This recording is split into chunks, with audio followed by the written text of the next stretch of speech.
My father, Victor Sterling, CEO of Sterling Industries, a man who built his empire on calculated risks and ruthless ambition, saw me as nothing more than an insurance policy.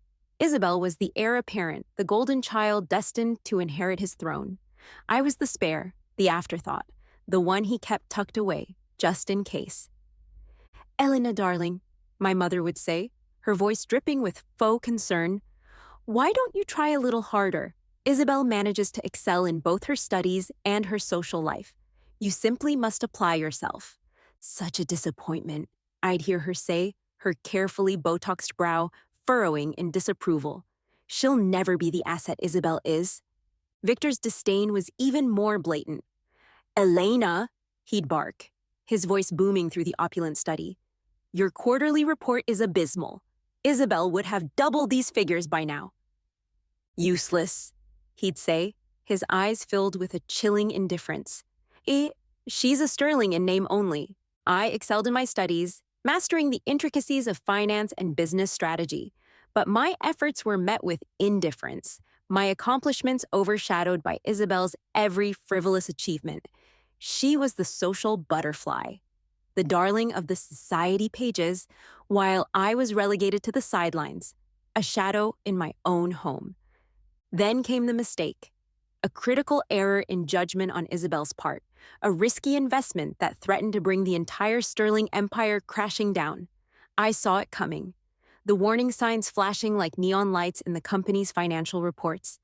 I tried to warn my father, to present him with an alternative strategy, a way to mitigate the damage, but he wouldn't listen. He saw only Isabel, his golden child, his perfect creation. He dismissed my concerns, waved away my warnings, and accused me of jealousy, of trying to sabotage my sister's success. You're just bitter, Elena, he sneered, his voice dripping with contempt. You've always been jealous of Isabel's talent, her drive, her ability to shine. She's trying to undermine her sister, he thought, his eyes filled with disgust. Ungrateful wretch. And when the inevitable happened, when the investment collapsed and Sterling Industries teetered on the brink of ruin, he didn't hesitate. He threw me under the bus, blamed me for the company's losses, and disowned me, severing all ties, cutting me off without a penny. You're no daughter of mine, he spat, his voice venomous. Get out of my sight, and don't ever come back. I left with nothing but the clothes on my back and the bitter taste of betrayal in my mouth. The Sterling mansion, the gilded cage that had been my prison, was no longer my home. I was adrift, alone, cast out by the family I had tried to save. And then, as the world crumbled around me, as Sterling Industries finally collapsed under the weight of Isabel's mistakes, as my father and sister lost everything, I died. Alone, penniless, abandoned by the people who were supposed to love me. But fate, it seemed, had other plans. The sterile scent of antiseptic, the rhythmic beeping of a heart monitor, it was a familiar scene, yet utterly disorienting. I blinked, my eyes adjusting to the harsh fluorescent lights of the hospital room. Memories flooded back. A chaotic jumble of emotions, betrayal, despair, the chilling indifference of my family, but something was different. The gnawing emptiness in my stomach was gone. My body felt whole. I looked down at my hands, no longer skeletal and frail, but strong and youthful. I stumbled to the mirror, my reflection staring back at me with wide, disbelieving eyes. It was me, but younger, healthier, alive. I was back in time, 2 years before the catastrophic investment, 2 years before my father would cast me aside like a broken toy, 2 years before the Sterling Empire would crumble, taking my family down with it. A wave of dizziness washed over me, the reality of my situation hitting me with the force of a tidal wave. I wasn't dead. I'd been given a second chance, a chance to rewrite the script, to change the ending, to play the game on my own terms. This time, I wouldn't be the dutiful daughter, the sacrificial lamb. This time, I wouldn't waste my breath trying to warn them, trying to save them from their own arrogance and greed. 2 years to prepare. 2 years to dismantle their empire brick by agonizing brick. This time, I wouldn't try to save them. I'd let them crash and burn. A cold, hard determination settled in my gut, replacing the fear and despair that had once consumed me. I would use my knowledge of the future, my understanding of their weaknesses, to orchestrate their downfall. I would play the obedient daughter, the naive pawn, while secretly plotting my revenge. I would watch as Isabel, the golden child, made the same disastrous decisions, digging the grave for their empire. I would listen as my father, blinded by his pride and his misplaced faith in his favorite daughter, dismissed my concerns, scoffed at my warnings. And then, when the time was right, I would strike. I would use their own weapons against them, their own greed and ambition their undoing. I would turn the tables, become the master of my own fate, the architect of their destruction. The plush offices of Goldman Sachs were a far cry from the sterile environment of the hospital room. I sat across the mahogany desk from Mr. Davenport, a man whose reputation as a shrewd investor was only surpassed by his air of bored indifference. He looked at me, his eyes scanning my conservative suit, my neatly pulled back hair, my carefully neutral expression. "Miss Sterling," he began, his voice smooth and condescending, "your request is unconventional. A loan of this magnitude for someone with your limited experience?" Another pawn in my father's game, I heard him think, his eyes flickering with disdain. "She's probably just trying to fund another frivolous shopping spree." I smiled, a small, controlled movement of my lips. "Mr. Davenport, I assure you my intentions are far from frivolous. This is a calculated investment, a strategic move based on extensive research and a deep understanding of the market." "Oh, really?" he thought, his skepticism evident. "And what, pray tell, is this brilliant strategy based on? Daddy's insider tips?" "I'd prefer to keep the details confidential," I said, my voice firm and confident. "But I can assure you the returns will be substantial. For both of us." I slid a folder across the table, a meticulously crafted presentation outlining my financial projections, my risk assessment, and my exit strategy. It was a masterpiece of deception, a carefully constructed illusion designed to appeal to his greed while concealing my true motives. My true motives of using the money to short my father's company stocks, essentially betting on its failure. A bet that would make me extremely rich. He scanned the document, his eyebrows rising in surprise. "This is impressive," he thought, his initial skepticism giving way to a flicker of interest. "She's done her homework. There might be something to this after all." But what he saw wasn't the whole picture. He saw a quiet, unassuming woman asking for a loan. I was playing a part, a carefully crafted performance for an audience of one. My father. The loan was approved, the funds transferred to a newly created offshore account, hidden behind layers of shell corporations and anonymous transactions. I repeated the process with other banks, securing a vast fortune, a war chest to fuel my campaign against the Sterling Empire. My father, oblivious to my movements, continued to bask in his arrogance, his blind faith in Isabel's abilities. He saw me as a pawn, a disposable asset to be discarded at his whim. He had no idea that I was the one playing the game, the one pulling the strings, the one orchestrating his downfall. The meticulous planning continued. I researched rival companies, identified their strengths and weaknesses, and strategically invested in their success. I gathered information, whispers of discontent, rumors of instability within Sterling Industries, and used that knowledge to manipulate the market, to sow the seeds of doubt that would eventually lead to their collapse. I was a ghost in their world, a silent predator stalking its prey. They saw me as nothing, a harmless shadow, a forgotten daughter. They had no idea that I was the storm gathering on the horizon, the force that would soon shatter their world. Isabel, with her designer wardrobe and her entourage of sycophants, was a walking, talking financial disaster. Her business acumen was limited to picking the most expensive champagne at shareholder meetings and charming investors with her dazzling smile. She was also my ticket to a fortune. I simply had to sit back and watch her self-destruct. "Elena, darling," she'd simper, her voice dripping with condescension, "why don't you leave the important decisions to those of us who actually understand business?" "She's such an idiot," I'd hear her think, her thoughts a whirlwind of self-admiration and disdain for anyone she deemed beneath her. "Daddy will never let her take over the company. It'll be mine someday. I played the role of the dutiful daughter, the supportive sister, offering praise for her disastrous ideas, nodding along to her nonsensical plans. I watched as she poured millions into failing ventures, seduced by the promises of quick returns and blinded by her own arrogance. This new acquisition is going to be huge, Elena, she'd gush, her eyes sparkling with misplaced confidence. Just wait and see. I'll be making headlines. And I'll be laughing all the way to the bank, I'd think, a smirk playing on my lips. The bigger they are, the harder they fall. My father, blinded by his love for Isabel, saw only her ambition, her drive. He dismissed her failures as minor setbacks, temporary bumps on the road to success. He couldn't see the gaping chasm that was opening beneath their feet, the financial abyss that was about to swallow them whole. Isabel has a knack for taking risks, he'd say, his voice filled with pride. She's a true Sterling, bold, fearless, and destined for greatness. She's going to bankrupt us all, I'd think, a shiver of anticipation running down my spine, and I'll be there to pick up the pieces. I watched as the company's profits dwindled, as investors grew wary, as the whispers of doubt began to circulate in the financial press. Isabel, oblivious to the impending doom, continued her reckless spending, her lavish parties, her extravagant lifestyle. The stage was set, the pieces were in place. All that remained was to wait for the final act, the inevitable collapse of the House of Sterling.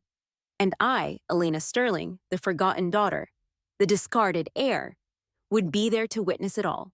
A silent observer, a secret beneficiary of their downfall. The mahogany desk in my father's study was a battlefield. The disownment papers the declaration of war. He sat across from me, his face a mask of cold fury, his eyes burning with a righteous anger that was as misplaced as it was intense. "Elena!" he boomed, his voice echoing through the opulent room. "You have betrayed this family. Your actions, your blatant disregard for our legacy, have left me with no choice." He slid the papers across the desk, the crisp white sheets a stark contrast to the dark wood. "Sign this," he commanded, his voice brooking no argument. "Sever all ties with this family. You are no longer a Sterling."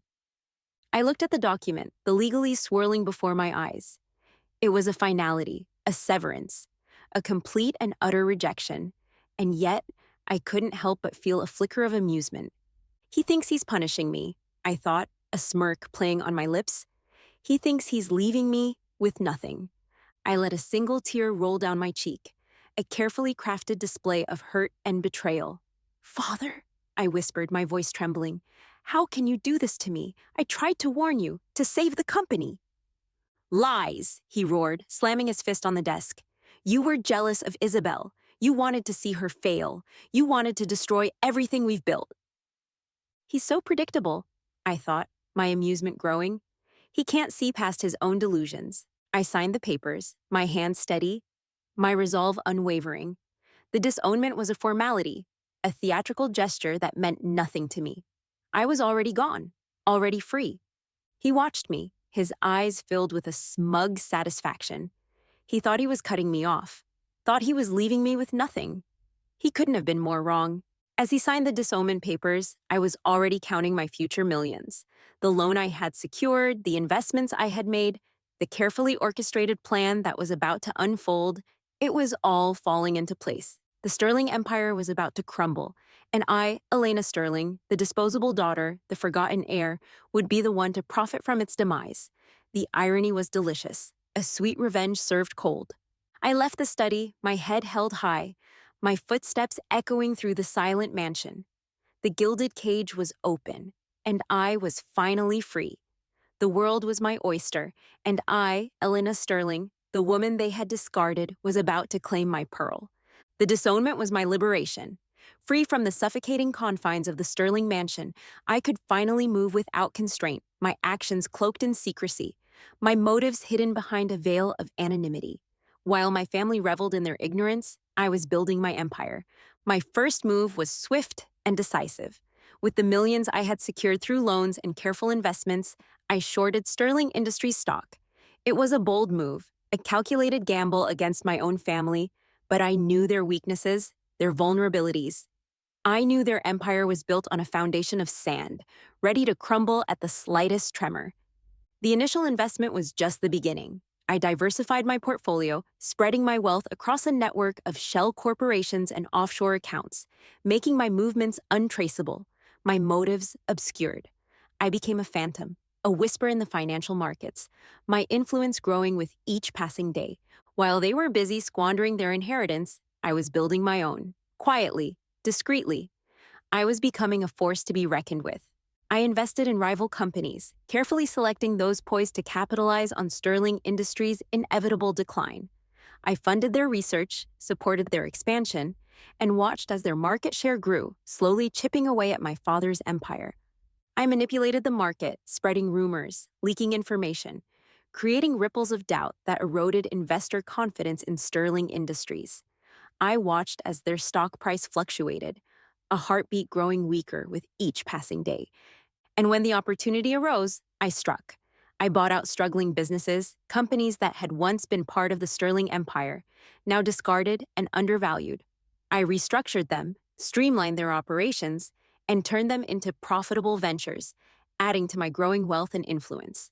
My network expanded.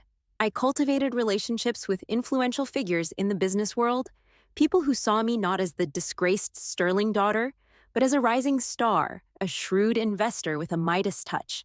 I became a sought-after advisor, my insights valued, my opinions respected. The Sterling name, once a symbol of power and prestige, was now tarnished, its luster fading with each passing day. My father, blinded by his arrogance, couldn't see the writing on the wall. He was a king on a sinking ship, oblivious to the storm raging around him. And I, Elena Sterling, the daughter he had cast aside, was the architect of his destruction. I was the silent force, the invisible hand guiding the market, shaping the future, and building my own empire on the ashes of theirs. The day the Sterling stock began its free fall was a symphony of chaos. The trading floor was a cacophony of shouts and frantic gestures, the air thick with tension and the scent of fear.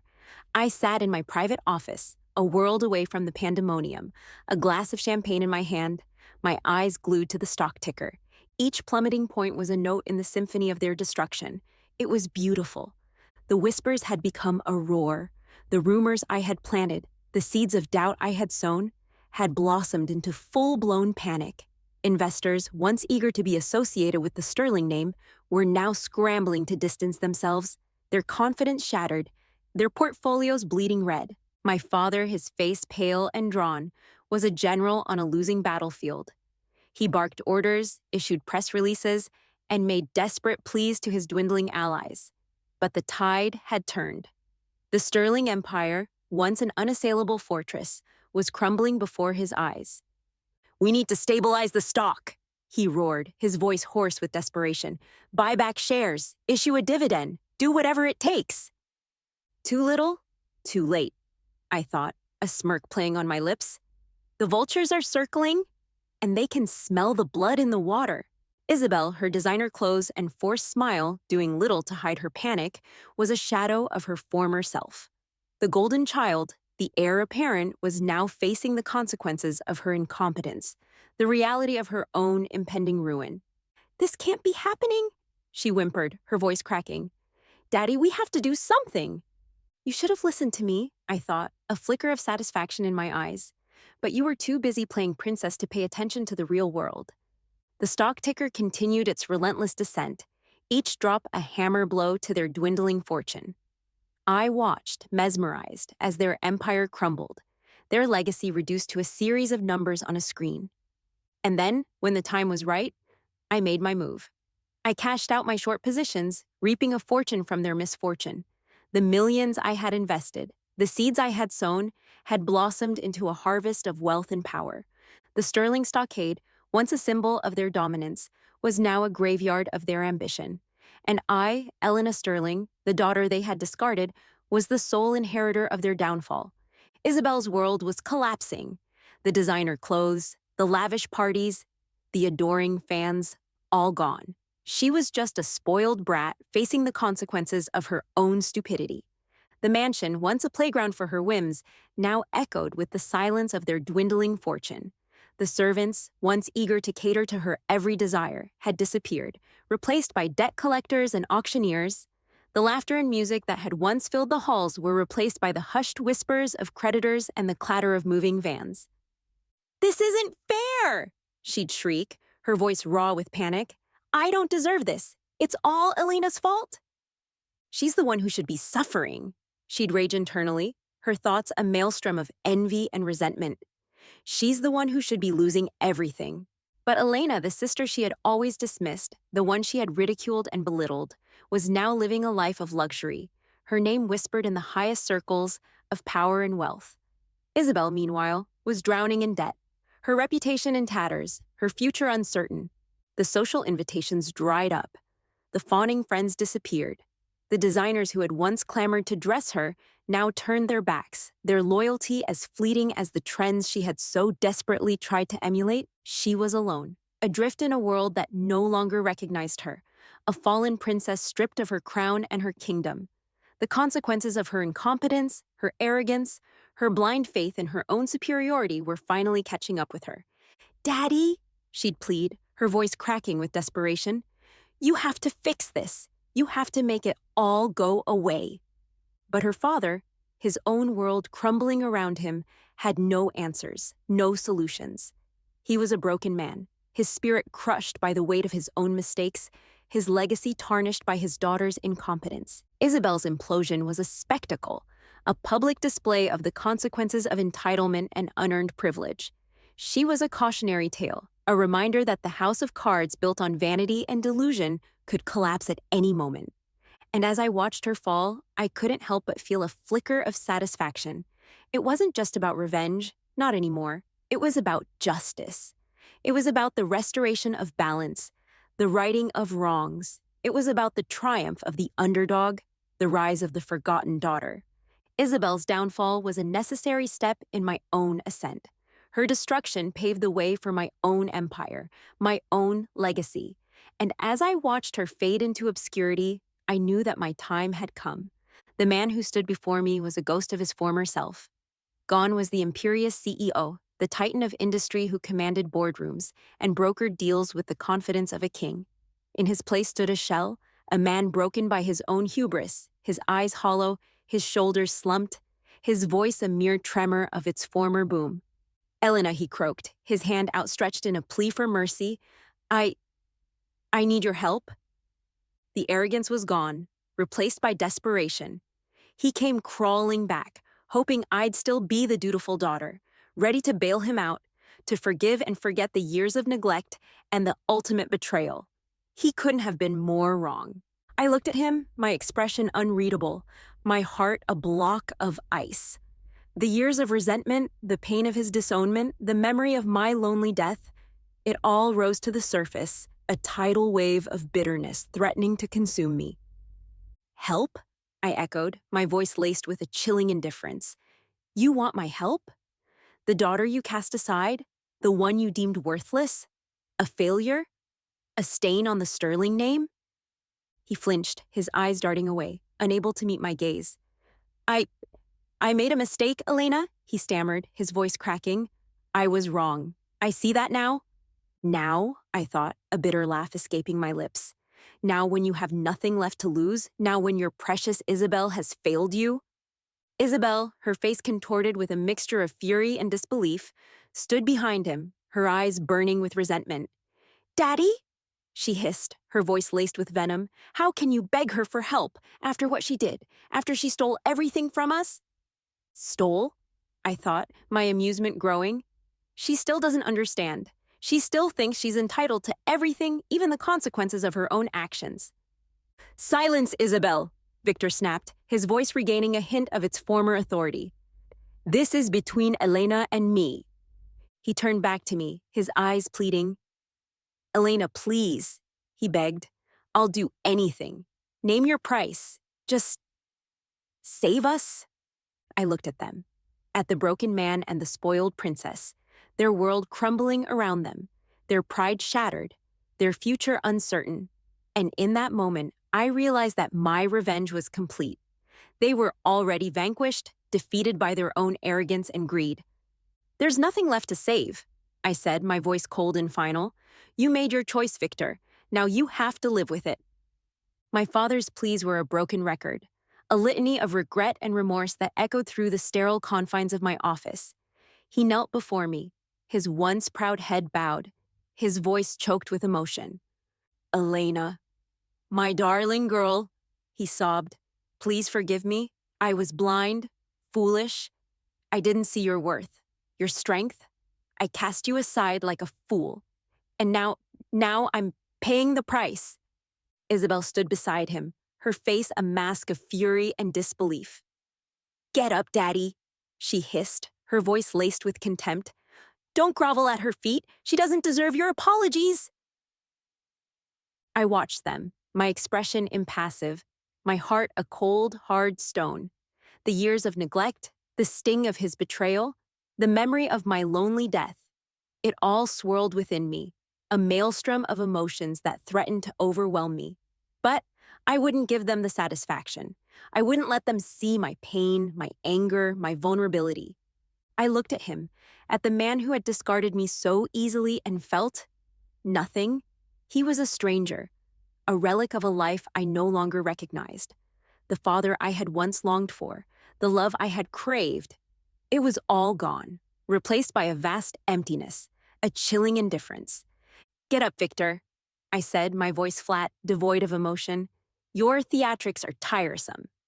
He looked up, his eyes filled with a desperate hope that quickly faded as he met my gaze. Elena, please, he begged, his voice cracking. I'll do anything. Just tell me what you want. I'll give you anything. Anything?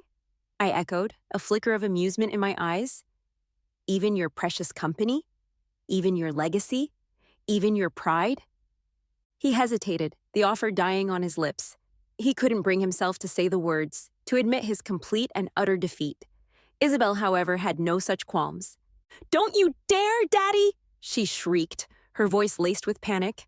Don't you dare give her anything. She doesn't deserve it. I ignored her, my focus solely on my father. Well, Victor? I pressed, my voice like ice. What's it going to be, your pride or your survival? He looked at me, his eyes filled with a mixture of shame and desperation. He knew he had lost, knew that his empire, his legacy, was slipping through his fingers like sand. And he knew that I, the daughter he had discarded, was the one holding the hourglass, the one controlling his fate. I don't know, he mumbled, his voice barely a whisper. Then you have nothing left to offer me, I said, my voice cold and final. Leave, both of you. I have no more time for your pathetic pleas. They left, their departure a silent acknowledgement of their defeat. I watched them go, their backs slumped, their footsteps heavy with the weight of their regret. And as the door closed behind them, I felt a surge of triumph, a bittersweet victory over the family who had abandoned me, the family who had taught me the true meaning of indifference. The boardroom was a battleground, the air thick with tension and the scent of desperation. Victor Sterling, his face etched with lines of worry and defeat, stood before the assembled directors, his voice a strained echo of its former authority. We need a solution, he pleaded, his eyes scanning the faces of the men and women who had once hung on his every word.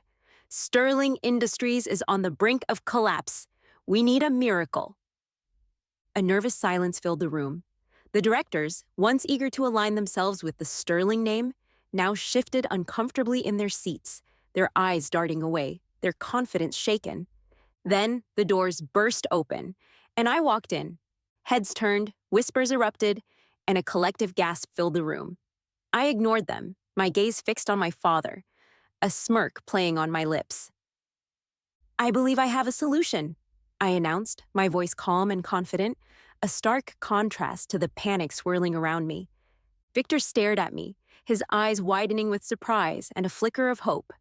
Elena, he croaked, his voice hoarse with disbelief. What are you doing here?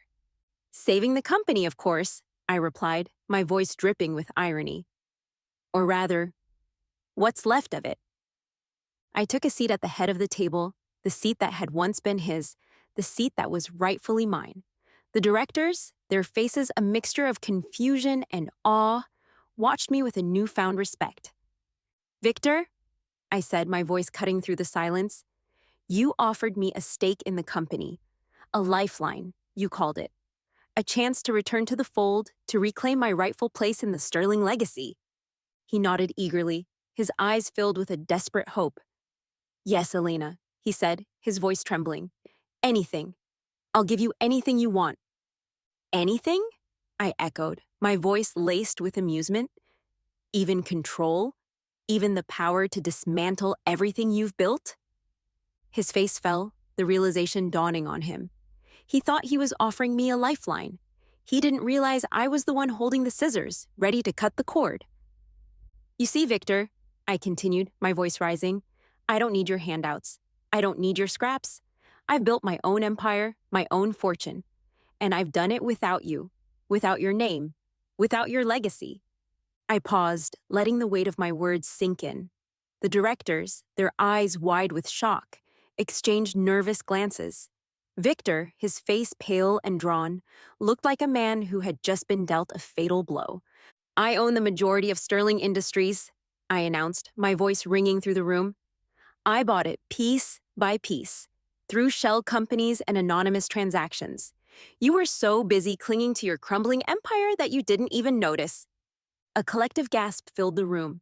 Victor stared at me, his mouth agape, his eyes filled with a mixture of horror and disbelief. Isabel, her face contorted with rage, let out a strangled cry. The takeover was complete. The Sterling Empire was mine. And I, Elena Sterling, the daughter they had discarded, was now the queen. The auctioneer's gavel fell with a resounding crack, each strike a hammer blow to my father's legacy. The Sterling Industries headquarters, once a symbol of their power and prestige, was now a sterile auction house, its walls lined with eager bidders, its air thick with the scent of greed and anticipation. Lot number 1, the auctioneer announced, his voice booming through the room. The Sterling Industries flagship building, a prime piece of real estate in the heart of the financial district. The bidding frenzy began, a whirlwind of raised hands and shouted numbers, each offer a nail in the coffin of my father's empire. I watched from the balcony, a silent observer, my face a mask of impassivity. Victor stood in the crowd, his face pale and drawn, his eyes filled with a mixture of horror and disbelief. Isabel clung to his arm, her sobs echoing through the room, her once flawless makeup streaked with tears. No, she whimpered, her voice barely audible. This can't be happening. Daddy, stop them. But there was nothing he could do.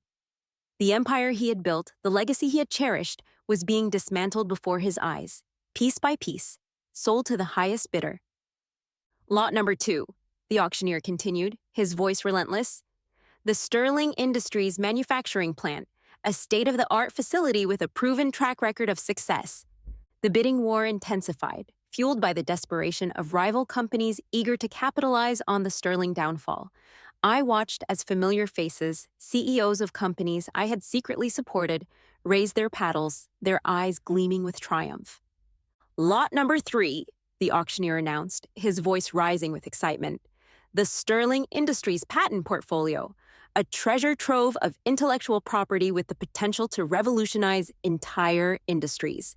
The bids flew fast and furious, the price escalating with each passing moment. I saw the desperation in my father's eyes, the realization that his life's work, his legacy, was being sold off to strangers, his name erased from the annals of history. The auction was swift and brutal, each piece of their empire sold to the highest bidder, their name, their legacy, reduced to rubble. By the time the last gavel fell, the Sterling Empire was no more. The once mighty conglomerate, the symbol of their wealth and power, had vanished, leaving behind only a hollow shell, a ghost of its former glory. I stood on the balcony, overlooking the scene, a sense of closure washing over me. My revenge was complete.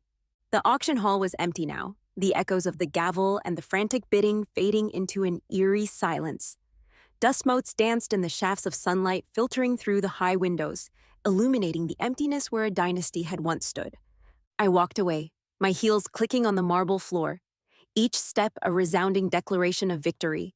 Behind me, I heard my father's voice, a broken whisper, a desperate plea for recognition.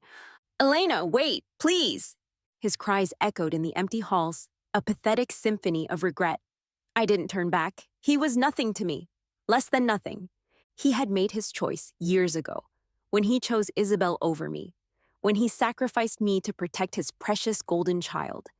He had disowned me, discarded me, erased me from his life. And now, he was reaping the consequences of his actions. I walked out into the sunlight, the city sprawling before me, a testament to human ambition and the relentless pursuit of power, but I was no longer a pawn in their game. I was a player, a force to be reckoned with, a woman who had risen from the ashes of their betrayal to build her own empire. The Sterling name, once a symbol of their dominance, was now a mark of their failure. Their legacy, their fortune, their pride, all reduced to dust. And I, Elena Sterling, the daughter they had cast aside, was the one who had brought them down. I hailed a cab, the driver's eyes widening in recognition as I gave him my destination. The Sterling mansion, once a symbol of their wealth and power, was now just another address, a fading memory of a life I had left behind. As the car pulled up to the gates, I saw them standing on the steps, their figures silhouetted against the setting sun.